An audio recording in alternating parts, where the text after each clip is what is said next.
All right, let's get started today with liberalism. So the first theory what we covered is of realism.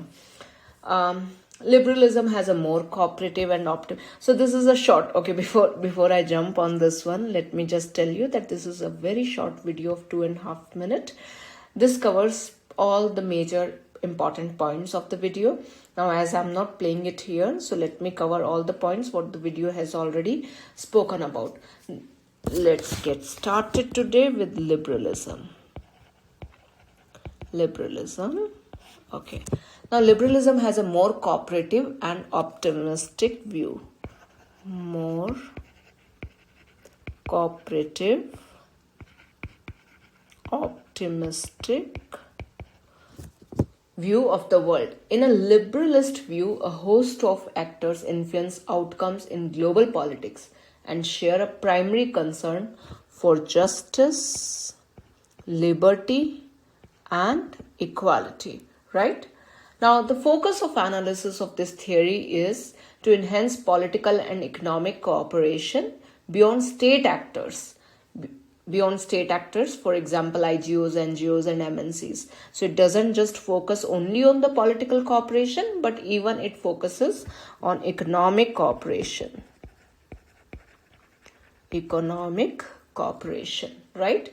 Now the goal of state over here is economic prosperity and stability. Economic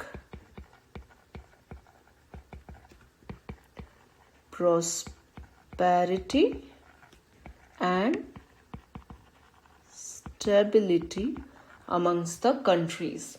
Now collective security. So now remember that in realism I was talking balance of power, right? Where the countries are balancing their power by making the alliances. Now here, contrasting to this one, they have collective security. Collective security. This can be understood as a security arrangement, political, regional, or global level, okay, in which each state in the system accept that the security of one is the concern of all. In case if someone attacks one, okay,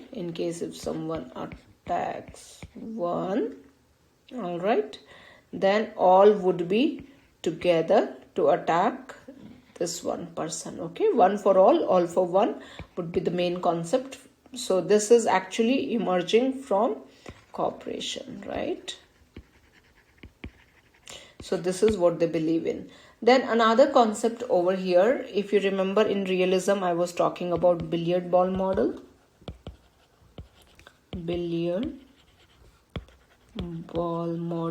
Now here I am talking about Cobweb model. What is this Cobweb model? Now you know how spider makes its cobweb, right? There are these different things interconnected, right? Now this one is considered so everywhere. So this is like highly interconnected thing, right? And who are they? They are the state actors. Now this can be IGOs. IGO means intergovernmental organization. This can be NGO, non-governmental organization. This can be MNCs, multinational corporation. So that means in this kind of political system, all are interconnected to each other. This is called Cobweb model, and this is also called complex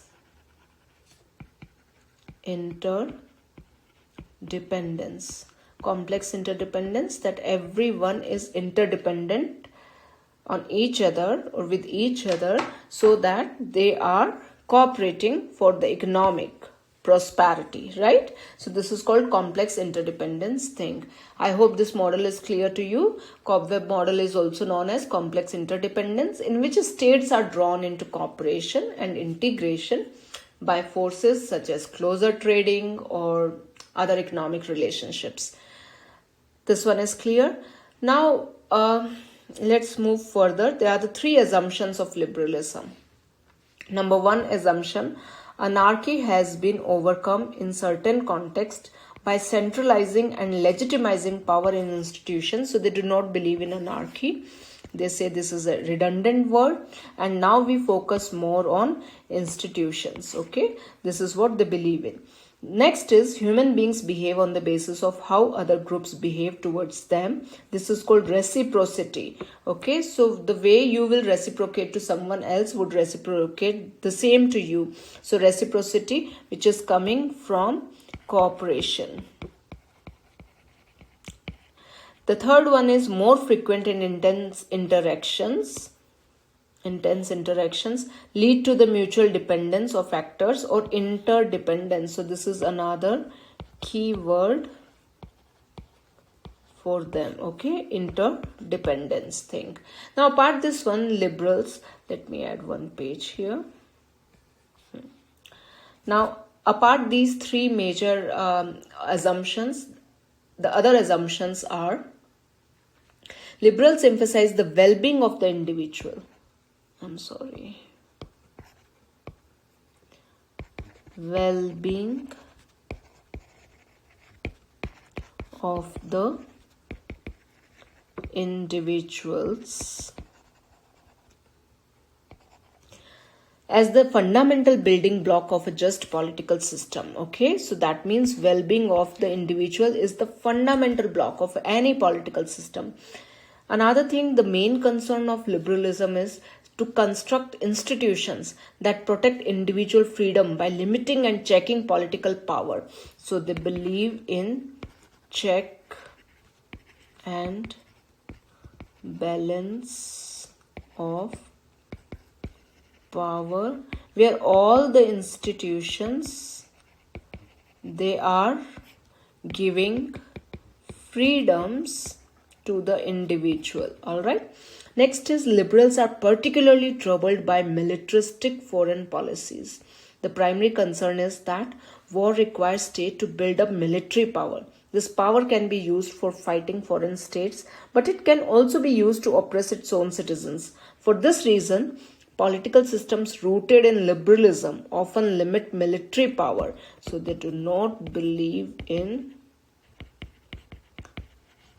military power. Okay, limiting military power, right? Because they want to ensure more civilian liberty in this sense. So they do not believe in this, but they believe in economic cooperation.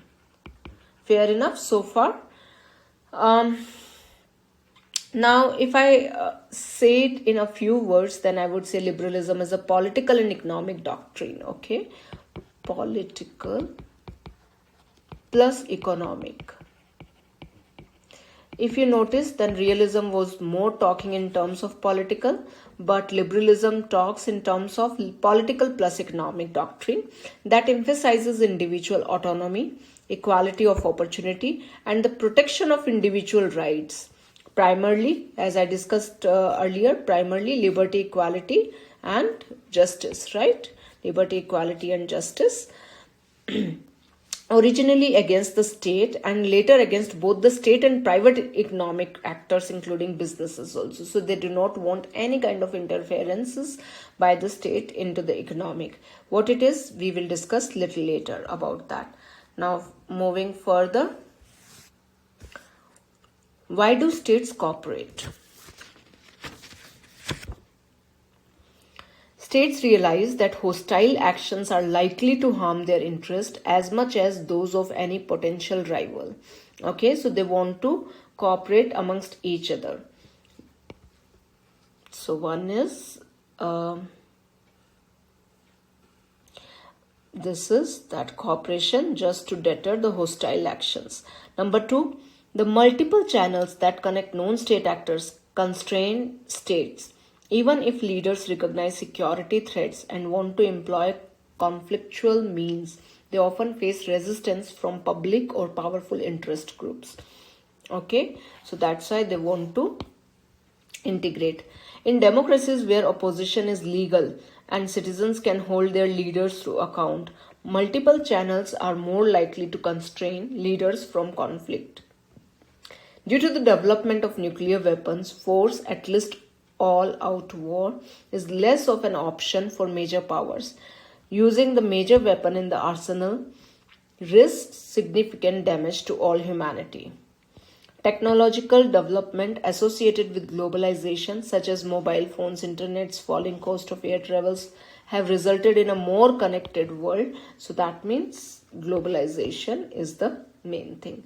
So why do states want to cooperate? Number one thing is due to globalization. Number two is to protect themselves. Number three thing is that one for all and all for one concept. Number four thing is that they want prosperity, right? So national interest is basically cooperation and prosperity. This is what they say it. Now let's move further. Now we move to the Cobweb model.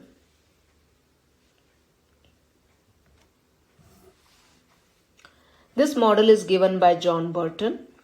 In international relations, there is a presence of complex interdependence given by Nye and Keohane. Okay, please note down these two words. So this is Joseph Nye and this one is Keohane. These two scholars, they have given complex interdependence. It talks about low politics. Do you remember in Realism, I spoke about high politics, right? High politics more in terms of military, right? And the other major areas what it is covering. Now in the low politics, it covers trade, UN norms, economic cooperation and environmentalism, all right, which is considered as a soft issue, though I question to what extent it is okay to call them as the soft issue, because environment issue is no more a soft issue, right? It is an alarming issue. Multiple relations amongst nations, national security is replaced by the welfare of the people. Interdependence, cooperation and the integration of world affairs. Importance of trade and economic in IR and military forces has become less important. All these are considered as Cobweb model as I discussed earlier. So this is a very complex interdependence model where not only the state actors but the non-state actors also play an important role. Okay, now we move further and here it comes an important reading. I would suggest you to go through this link because this link summarizes everything about liberalism in the point format. Now further to this one we come to neoliberalism. Before neoliberalism, what did we do? We discussed about classical liberalism.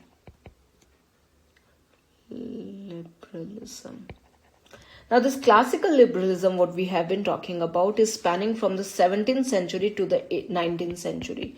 17th to the 19th century, right? With John Locke, James Mill, Jeremy Bentham, Adam Smith as the chief propagators of this one. I'm not writing down the name here because it's okay even if you forget the names. Just understand the main theme or the gist of this classical liberalism, based more on the ideas of rights rather than economic prosperity. So not this one, the classical liberalism. They focused more on rights than economic prosperity. Classical liberalists focus on maximizing individual freedom and on autonomy. Maximizing individual freedom. Remember, realists, they talked about maximizing power or maximizing security. You can tell me who said maximizing security or maximizing power, whether this is defensive or offensive. Let me know, right? Now, classical liberalists focus on maximizing individual freedom and autonomy. Government should be limited with separation of powers so that individuals can gain the most freedom that they can. Okay, so there should be separation of power. What is the separation of power? Separation of power means that the legislature executive and judiciary should work independently. They should not be mixed. Judiciary should not be influenced by executive. Executive should not be influenced by legislatures. Then only they can procure more freedom for an individual. All right. Now this neoliberalism, right? Now, before we jump on the neoliberalism, I'll just give you a brief.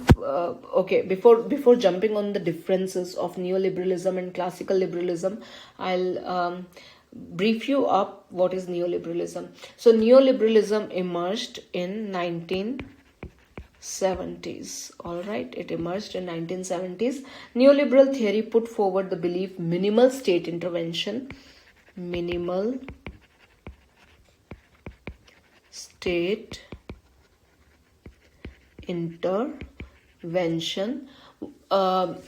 this is the best way to develop. This is what they started propagating. Thus, neoliberalist theorists advocate as little state involvement in the market as possible.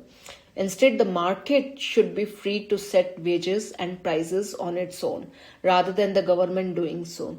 As advocates for minimal state intervention, neoliberals promote privatization as one factor in an effective pathway to development. If we accept like neoliberal theories, then the market is the best way of distributing wealth, then it makes sense for us to accept that it is counterproductive for a state to erect barriers to imports, right?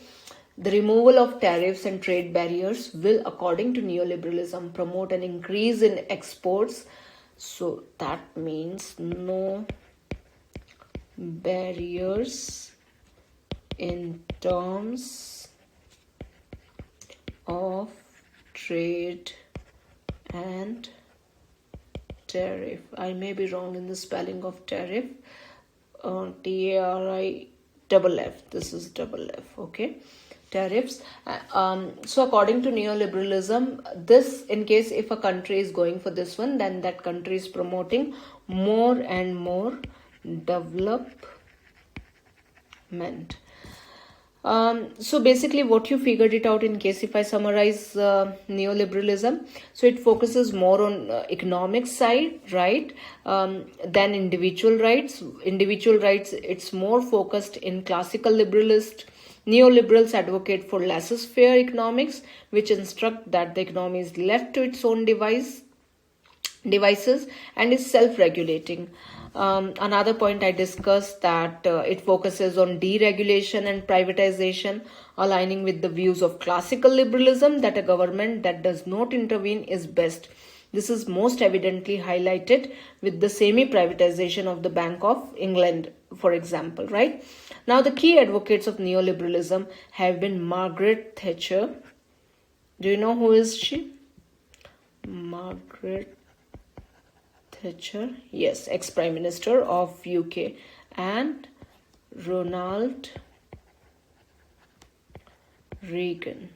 So these are the main propagators, earlier propagators of neoliberalists who advocated laissez-faire, where they said that states should not intervene in economic business of a country. Neoliberalism seeks to save the mankind from the tyranny of totalitarian political system. So that means they don't want totalitarian political system. They want to give minimal power to the state so that people can work freely, can earn freely, can run the political economic system freely. Neoliberalism lays more importance on the personality of the individual and his social groups than the authority of the state. Okay, they do not focus much on the authority of the state, they focus more on the individual's personality. Neoliberalism upholds those institutional policies that protect and foster both free expression and confidence in freedom of the individual. This is what the neoliberalism is all about. I hope you understood what is neoliberalism, what is liberalism. Now quickly have a glance at the differences. Let me add one more page here. Okay, so this is classical liberalism, and this is neoliberalism. Now here we will discuss about first basic difference between liberalism and neo is on the basis of their period. Liberalism was propagated in the 17th century, whereas neoliberalism was in 19th to 20th century, right? The second difference, liberalism believed in the fundamental importance of liberty and equality, right? Liberty and equality. While neoliberalism placed greater emphasis on the liberalist concept of government involvement in economic policy making. So, economic policy making, that is the greater emphasis over here. Liberalism also promotes ideas that uphold freedom of speech, civil rights, freedom of religion, free trade, and the democratic process, right? Now, neoliberalism rejects the welfare state. It heavily promotes capitalism, okay? No welfare state. It promotes heavily the capitalist state and defends the concentration of wealth and unequal distribution of property and natural resources. So for them, inequality is okay, or liberty has greater role than equality. All right. Liberalism is a political philosophy, whereas neoliberalism is an economic philosophy. This is political philosophy, and this is economic philosophy. Now last, liberalism mainly focuses on individual freedom of thought, religion, life, property, whereas neoliberalism focuses on the free trade and privatization. Free trade and privatization, okay? Neoliberal ideas present universal legitimacy to a conception of freedom based on private power. It attacks the public realms and associated ideas of collectivity and society. These norms have been shared and adopted by some of the powerful public institutions such as IMF, World Bank, WTO, and the majority of the governments across the globe. Neoliberalism is in favor of global economic integration and presents as best the most natural and universal path towards economic growth and therefore forward development for all humanity. It emphasized the crucial role of international institutions in mitigating conflict. For instance, scholars like Kyohan, as I mentioned name earlier, played a central role in defining this field by pointing the abilities of international institutions such as UNO in redefining state roles and act as arbitrator in state disputes. Though institutions can't absolve anarchy, they can change the character of the international environment by influencing state preferences and state behavior. So basically, they are talking more in terms of trade, right? Now, further to this one, we have the next slide, which is of Joseph Nye. Okay, so Joseph Nye, as I said, that they are the two major theorists of complex interdependence or the neoliberalist. One is Joseph Nye and the second one is Kyohan.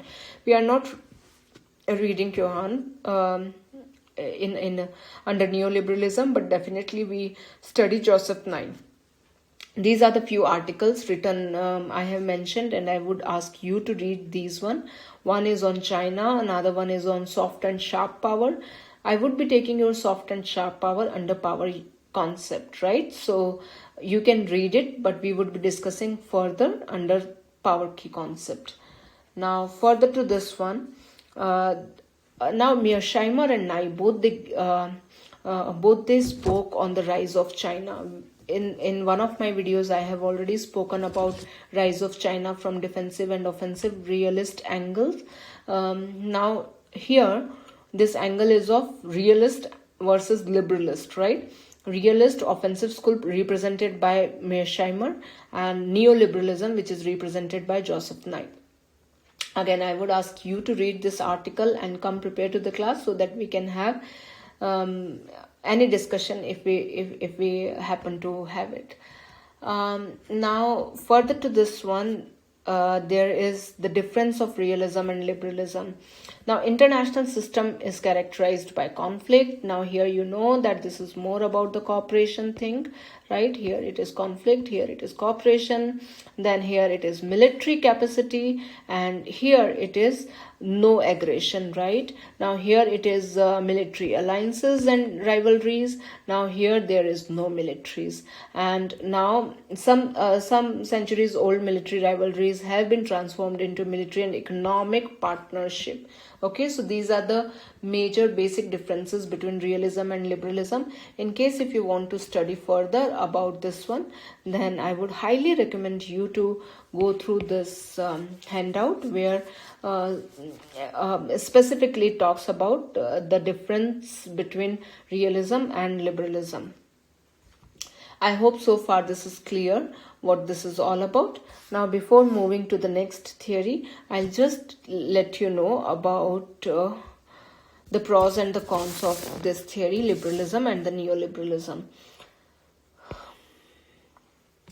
Now, pros, in terms of pros,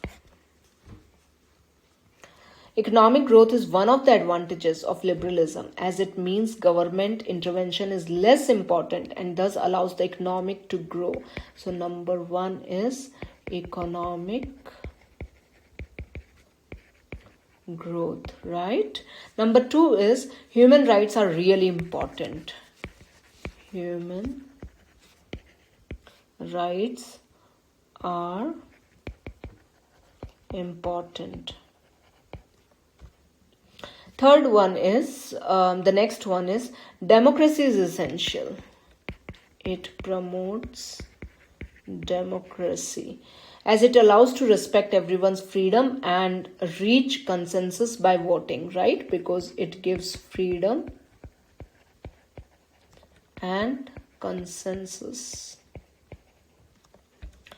Now, another point over here under the pros is that it is all about peace and harmony. So that means it's very optimistic view, right? Between countries, as it relies upon the idea of interdependence. Another point, it focuses more on interdependence than being independent. Now, it focuses on good relations between the countries so that economically they can grow, right? Now, these are the pros of this theory. Now, what are the cons of this theory? Cons.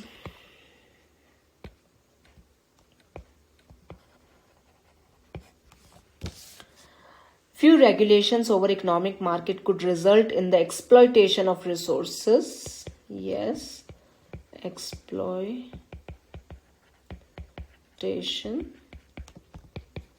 of the resources, as just a few people would be controlling or hoarding them, right? As government is not interfering in this. Then it can be tricky when talking and deciding what are the boundaries as to what is fair and what is not. So fairness would be questionable under this liberalism. Then the third one is dependence over the government to seek action caused because of the need to rely upon the government to manage culture, social, economic, individual needs of the nation. So that means you can't ignore the government completely, right? because you will require government support to seek actions, right? Now, another point is interdependence can become harmful. One example of this is that decision making from one part can affect others and have impact over the decision of a nation. So, in case if there is just bunch of people who are taking decision, then it may cause harm to the rest of the world, right? Developed countries versus developing. This is the whole debate what you have been hearing, that just handful of the developed countries who have been taking the decision for all the developing countries, right? So now these are the pros and the cons thing. So fair enough. So this is about liberalism, and under the liberalism we have studied classical realism and neoliberalism, right? Now further to this one, in the next video we would be talking about neoliberalism and capitalism. See you for the next video.